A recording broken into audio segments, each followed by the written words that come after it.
Hey guys, today I'm going to be doing a video on how I strip Voyo Model Air that I discovered a couple of days ago.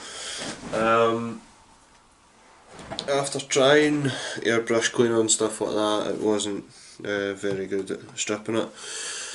So I tried Tamiya X20A thinner that I don't really use anymore because I'm trying to switch completely over to Vallejo.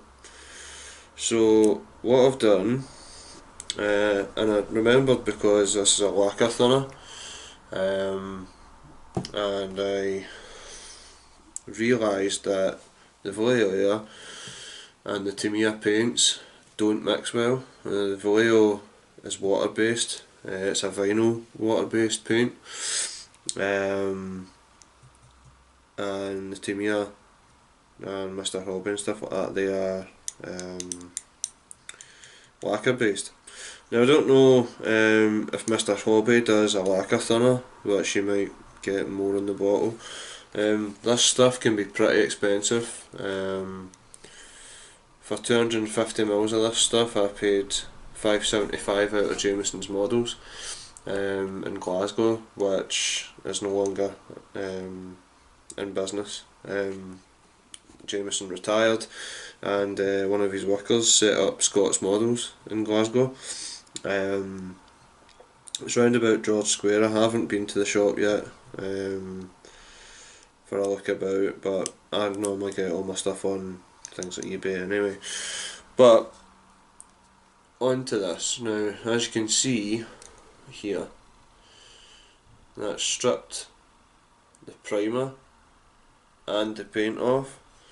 This was primed with the Stylorez black primer, and it was painted with Vallejo Desert Sand, and it had been that long since I'd sprayed Vallejo Model Air, and I flooded it, and I wasn't happy with the paint job at all.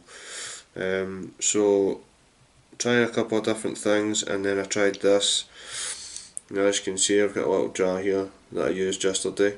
So what I'm going to do is I'm just going to liberally apply this onto the surface. Now all you need to take this off is a hard bristled brush and some cocktail sticks to get the paint to chip. And there will be a way that you could use this method for chipping. Obviously you wouldn't use as much of it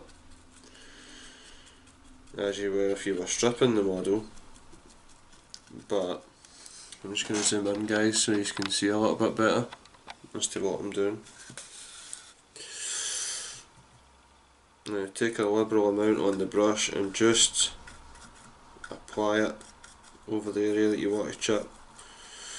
You can probably spray this stuff on with the airbrush and cover the entire thing and then chip away at it, give it a couple of coats. Now what I'm going to do now is take a cocktail stick, one of these, some people call it a kebab skewer, and you're just, now I'm going to zoom right in here.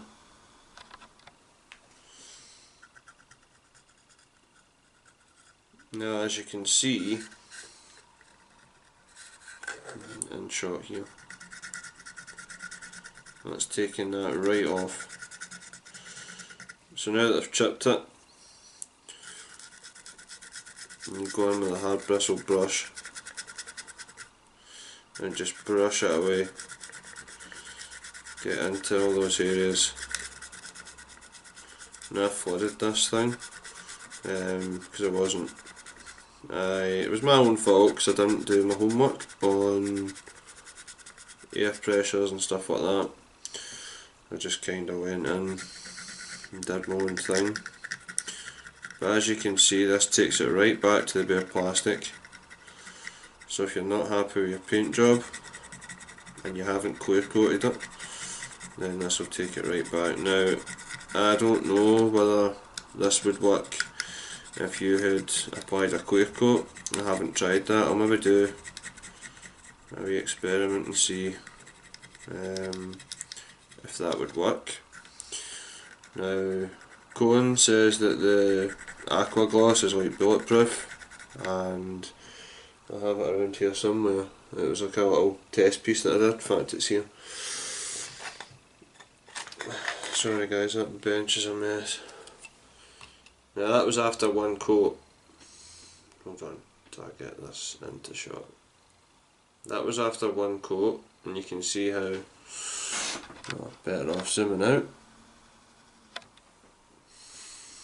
and get the light over it. And you can see there how shiny that is. So I don't actually know. In fact, I could try it just now. I think I will. So what I'm going to do is just going to apply a liberal amount. If it works, it works. If it doesn't, it doesn't. But we'll try it anyway. So back to the model at hand. Now as you can see, that's taken that right off. Everywhere that I've applied it, and all you need to do is scrape with a cocktail stick and it takes it right off. Now, other people might have other methods for this, but this is a method that I've discovered, and I've finally got a use for my rather expensive Tamiya X20. So that's really all that you do, and you get it back to the bare plastic. Also, give it a wash down after you've scraped it all. Get all that gunk off it, and then leave it dry, and you can give it you can recoat it and do whatever you want with it, repaint it, reprime it, all that kind of stuff. Now this works with PE as well. You just put it on top of the PE and gently rub. And obviously PE is delicate, so you're going to need to be careful with that. But as you can see, then it's very easy to come off. But like I said, you could do some small chips. That thing is blunt now. Now as you can see, you could do some small chips on this. Gently pitting. Now obviously it's very aggressive, so it does take, if I scrape a little bit, it does take it right back down to the bare metal. But if you're looking for a natural chipping effect, and you don't want to paint on your chips, you could possibly find out how to do it this way, in a more controlled way. So that's that.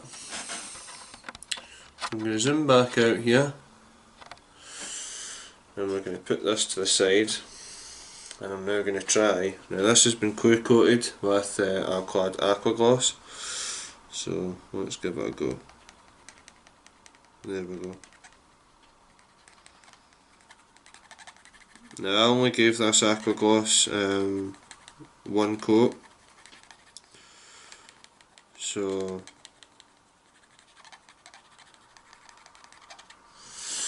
as you can see, that's been clear coated, and that's coming off very easily.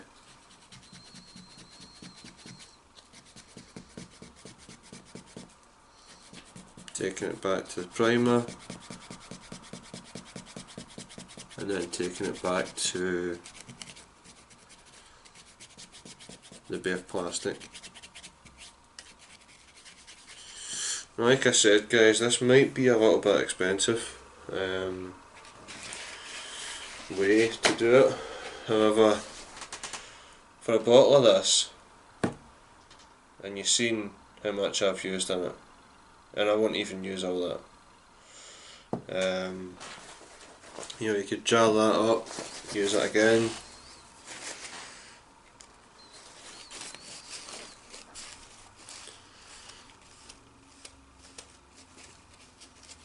Use a kitchen towel, you can get some of it off as well. So that, there you go, you can strip your paint back with that. Now this is the way that I'm doing it. It's not me saying that this is definitely the way you should do it, but having played around with it, and I've done the aqua gloss thing there as well, so if you're not entirely happy with it, you can strip it back. I'm particularly happy with it.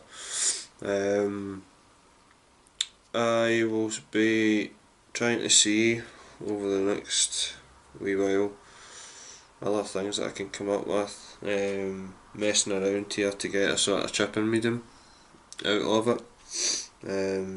Possibly watering it down may work, where it would just take it back to, you know, like a, you know, if you took it back to a colour that you put on it, and some way to protect it against the what's it called, the lacquer. So it might be a thing to play around with. Hopefully you guys will go away now and have a look at your own method and just play about with it. One thing that I've discovered while doing this is if you have an idea, play around with it, see if it works, but please don't do it in a kit that you're working on. If you're trying new techniques, try it in something that you're not going to be too bothered if it ruins it. But that's my method anyway, guys, so hope you found this helpful, and I'll see you in the next video. Bye bye.